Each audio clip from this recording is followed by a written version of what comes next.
Расцветали яблони и груши, поплыли туманы над рекой. Выходила на берег Катюша, на высокий берег на крутой.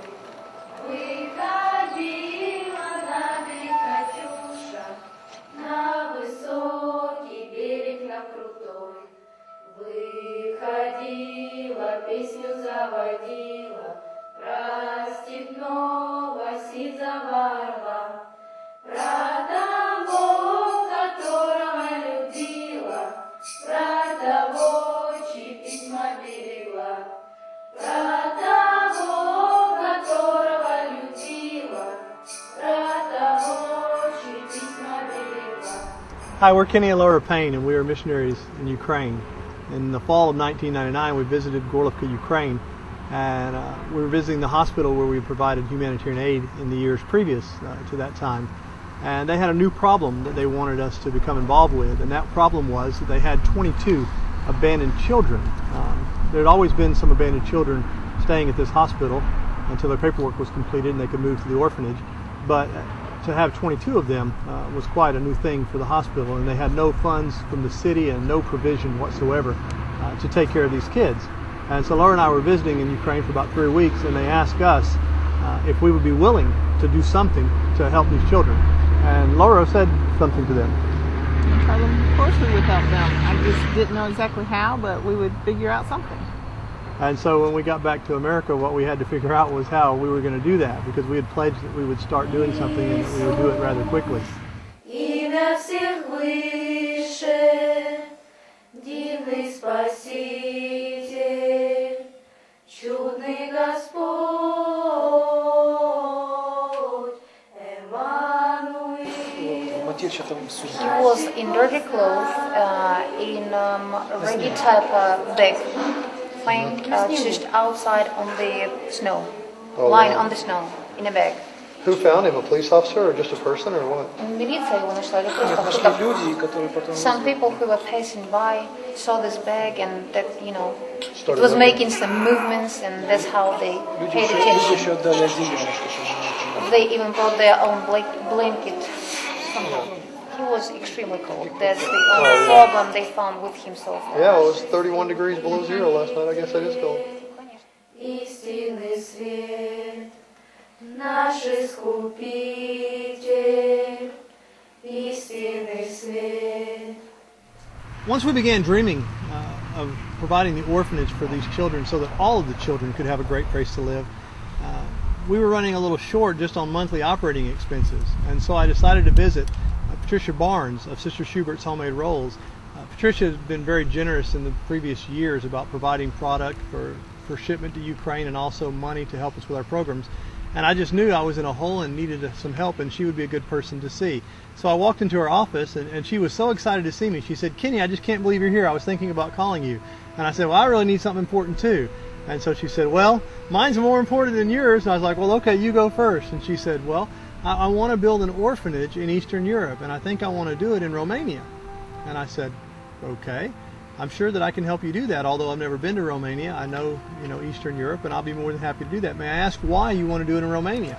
And it turns out that her sister had been in Romania on a Fulbright program and had done some teaching in schools there, and she just saw the sad situation of the children and wanted to develop some kind of program to build an orphanage and help them. So I suggested to her, why don't we just go ahead and do this in Ukraine, where we're already on the ground and we're already dreaming about that. And she got very excited about that and said she wants to do it. And so after we talked for a little while, she said, "Well, what did you need?" And I said, "Well, actually, I need some serious money." And she said, "Oh, don't worry about that. I told you mine was more important."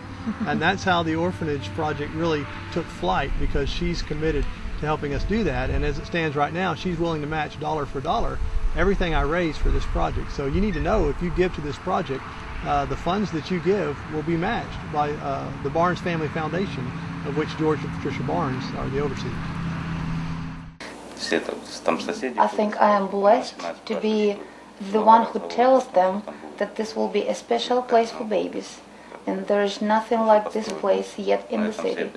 And I must tell you that all these people are very grateful for at least an idea at this point, and they're very positive about our work too. Hi, I'm Kenny Payne, and I'm standing in front of the building that Cross Culture is going to renovate, and it will become our family care center here in Gorlovka, Ukraine. As you can see, we're in the dead of winter. It's very cold here today, but the building is making great progress. While there's not a lot that can be done as far as positive construction in this winter weather, they're doing a lot of renovation inside, tearing down walls and prepping it so that when spring comes, we can get busy with the positive renovation and moving things in the direction we want them to go. And we're really hoping by the end of 2006, which is basically 11 months away, that we're going to have this building renovated.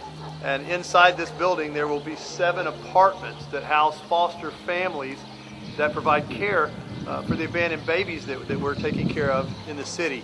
And it's going to be a wonderful gated apartment complex that the people are just thrilled to live in, and the children have a wonderful home with all the comforts that we're used to in the United States, and they're going to have a great place to launch into a good life.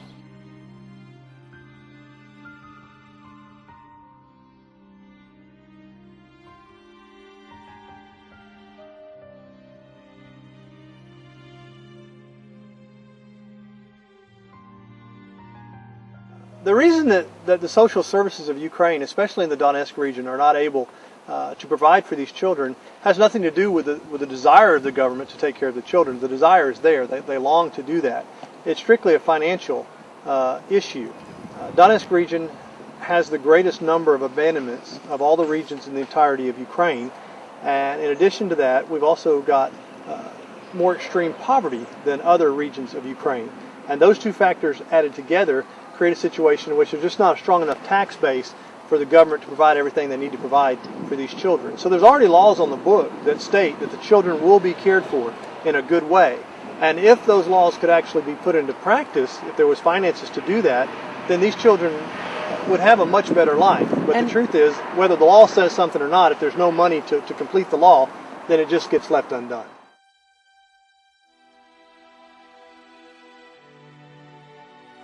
The first thing would be, of course, to pray for us. The second thing would be to investigate, to learn about Ukraine and to learn about different projects going on there and compare our project with other projects there. I think that would be neat for people to be able to see that we really are breaking new ground. Something that's so ordinary here is something new there. That's novel. Yeah. And also, of course, funding. Funding is one of the big things that we need. Our project for the Family Care Center, the budget as it stands right now is about $650,000. And we think that we've underestimated on that. So, we're hoping in the end to bring this entire project in at under $1 million. And I think that that's going to be quite possible. The care center itself is going to be phenomenal. It's going to be the biggest blessing that Gorlovka has ever seen. And I can envision it.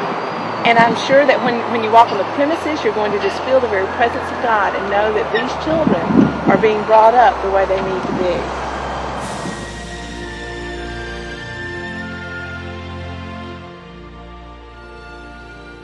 Нет никого, как